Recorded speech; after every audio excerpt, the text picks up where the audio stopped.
How many times have you been called difficult? How often have you heard another woman being described that way? And have you stopped to ask yourself why they're called that?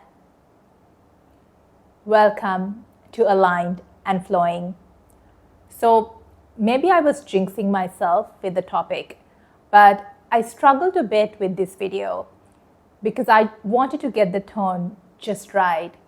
So I had to stop, run some errands, and I found myself at a breakfast place that I hadn't been to before. And in walks this lady who was someone who had inspired me to keep going when I was studying finance. She's a single mom, and she worked very hard and ended up becoming a CEO of a conglomerate. So unknowingly, I think she inspired me to give this video another shot. So today's video is on the label difficult women. I've worked with many women who have been called difficult. To be honest, I'm sure there have been many times where I've been called difficult as well. So here's what I've learned and how I see it now. Some of the women labeled difficult are the ones who are extraordinary. They are sharp thinkers, they are confident, and they care deeply. These women have strong boundaries and views of their own, and they have the courage to stand by both. Some of these women have been my mentors, my closest friends, and the biggest champions in my life.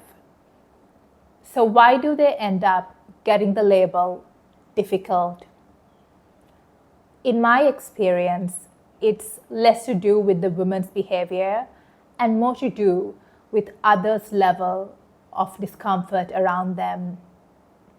These women are called difficult sometimes by men who feel challenged by them and women who feel threatened by them. But mostly it stems from the fear of disruption, the fear of seeing someone who owns her space and doesn't shrink to conform and fit in. But if you've been called difficult, I think it's fair to ask yourself, is there something you can do differently? Not to please or prove yourself, but to grow stronger in how you connect and lead. Most of us are working in structures and environments which were not designed with us in mind. So we've had to dial in that level of toughness and control and speak louder to be seen and heard. But I think there's power in balance. The balance of clarity with compassion, logic and rationality with empathy, and the intellectual with emotional intelligence for better outcomes for all.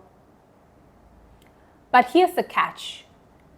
If you're not called difficult, it's quite likely that you may be called a pushover, too quiet, too accommodating. So it can feel like you're constantly walking on a tightrope. That's why the goal isn't to please or prove. It's to stay true to yourself. Even if you are tweaking the way you show up, it's not to be more acceptable to anyone else. It's to be more aligned with yourself and to lead from a place of truth than reaction. And if you're someone who feels uneasy around a woman who owns her space, maybe take the time to ask yourself why you feel that way. Is it more to do with the expectations and conditioning that we've all been raised to hold? As for me, I stand on the shoulders of the women who came before me, women who are often called difficult just for doing what was necessary, and I intend to hold the door open wider for the ones who come next. And if you are a difficult woman, I would love to hear your experiences in the comment section. Until next time.